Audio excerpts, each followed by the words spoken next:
¿Conocemos lo que le pasa a nuestro cuerpo? ¿Sabemos las alarmas que emite? ¿Cómo nos cuidamos? A continuación en Con Ciencia Médica, ¿sabías que...? ¿Sabías que la diabetes, si no se pesquisa, se diagnostica por sus complicaciones? Qué pregunta, ¿no? ¿Qué sabías? ¿Qué sabías? ¿No? Miguel, ¿por qué te ríes, Miguel? ¿Por qué te ríes con eso? A ver, ¿por dónde empezamos? Es decir, este es un tema enorme, ¿no? Yo creo que lo primero tendríamos que contar un poco qué es la diabetes. Contémosla. Vamos a conceptualizar. ¿Qué es la diabetes? Bueno, ¿qué es la diabetes? La diabetes es el aumento de los niveles de glucosa, es decir, de azúcar en sangre, con un valor en ayunas arriba de 126 miligramos por decilitro. Listo, es eso. Cuando hay más de 126 es diabetes. Cuando es menos de 126 no es diabetes. ¿Está claro? Ahora, muy posiblemente, con lo que decías vos, Norberto, cuando un día me detectaron 127 y llegué 15 años tarde, por lo menos. Y ahí está la noticia, me parece. Ahí llega hasta la noticia. Por eso creo que el título es muy... Porque ya cuando llegué a esos niveles es porque me perdí de prevenirlo muchísimos años antes. Quizás este es un término que hablamos más de la diabetes tipo 2, no de la diabetes tipo 1, que está bueno aclarar que es una y que es otra. Muy bien.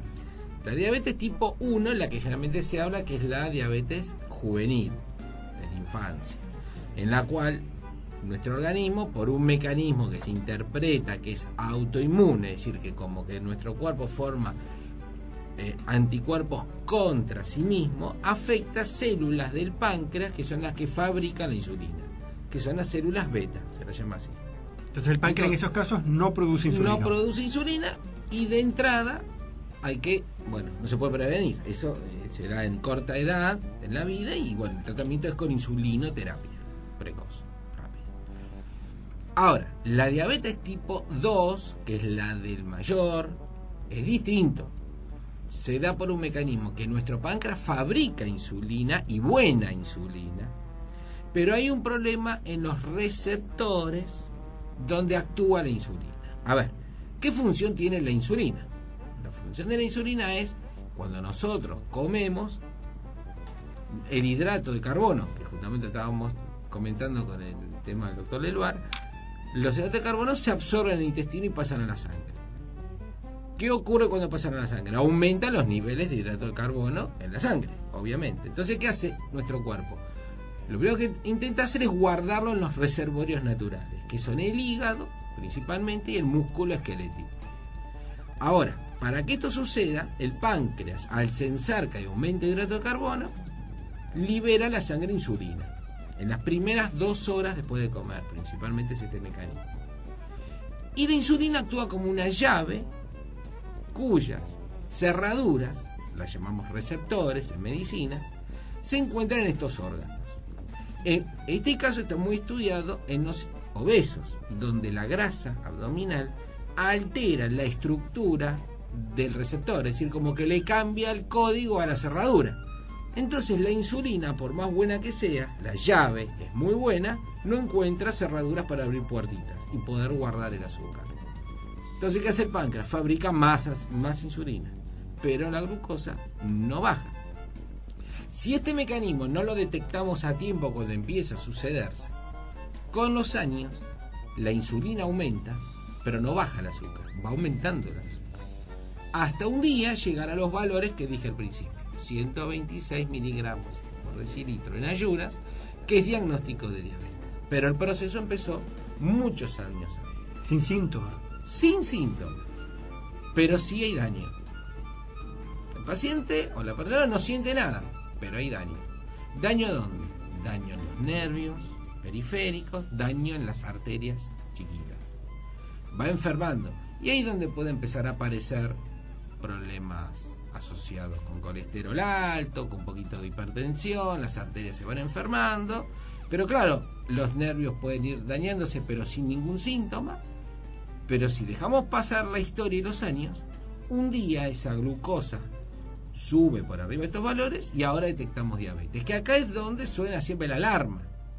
Pero en realidad la alarma tiene que empezar a sentirse, a notarse cuando tenemos por lo menos 100 miligramos de glucemia en ayuno.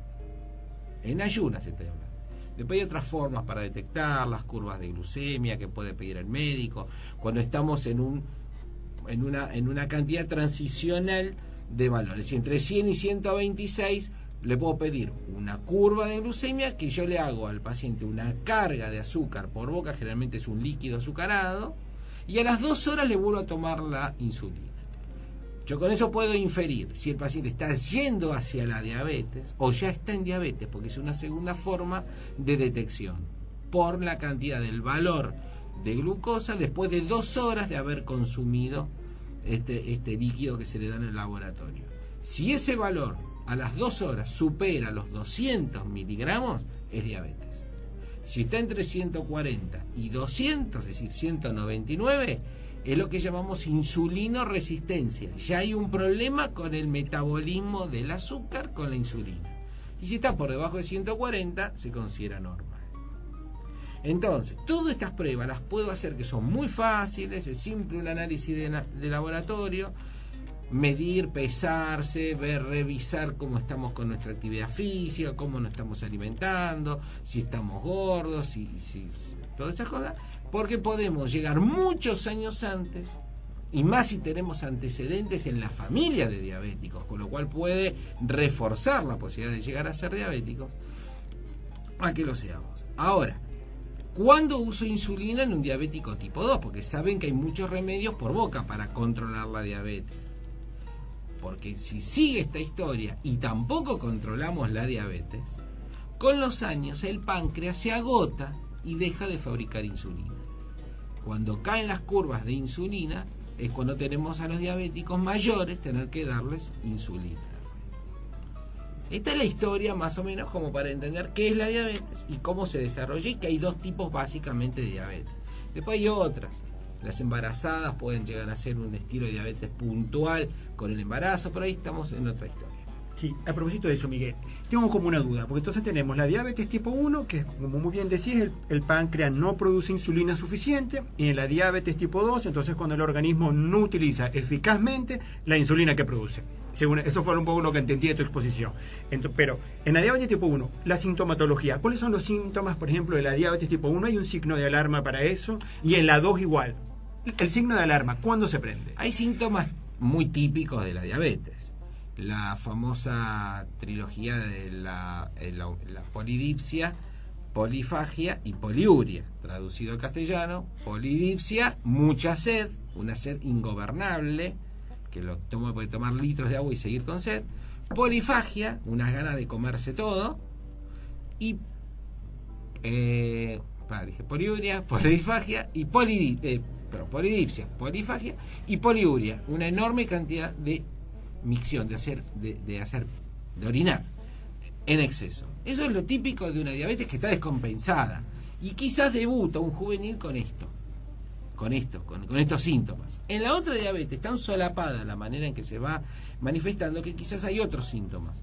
Ya ahí podemos encontrar problemas de tipos cardiovasculares, vasculares, alteración de la sensibilidad en las piernas. Es muy común ver diabéticos que se queman en invierno con calefacción por acercarse demasiado, por no sentir el calor de la estufa, y termina con quemaduras severas por no sentirlo directamente. Es decir, hay toda una cantidad de síntomas, pero ya estamos hablando de una evolución muy tardía y síntomas de problemas que se pudieron haber evitado muchos años antes de haber por lo menos tenido un control un poco estricto de un laboratorio, de un examen clínico de rutina. Bueno, pongamos el acento entonces en lo que decías, prevención. Miguel, hablemos de prevención para los oyentes de Conciencia Médica. Según un documento de la Organización Mundial de la Salud, por ejemplo, dice que se ha demostrado que medidas relacionadas con el estilo de vida son eficaces para prevenir la diabetes tipo 2 o retrasar su aparición. Un poco lo que tú decías. Entonces, para ayudar a prevenir la diabetes tipo 2 y sus complicaciones se debe alcanzar y mantener un peso corporal saludable, mantener actividad física regular, seguir una dieta saludable y balanceada que contenga entre 3 y 5 raciones diarias de frutas y hortalizas, y evitar el consumo de tabaco.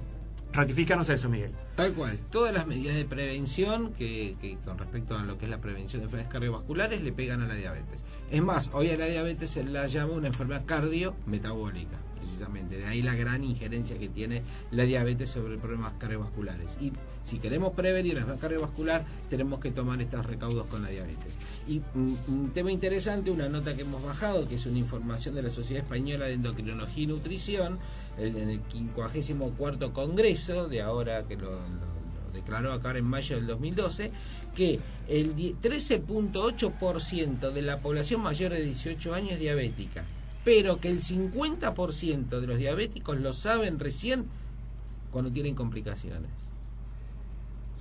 Es lapidario, tardísimo. Y eso lleva unos costos mayores de tratamiento, de salud, obviamente, de todo el sistema. Los costos son impresionantes, porque la diabetes es una enfermedad que afecta, es multiorgánica la afectación que provoca la diabetes.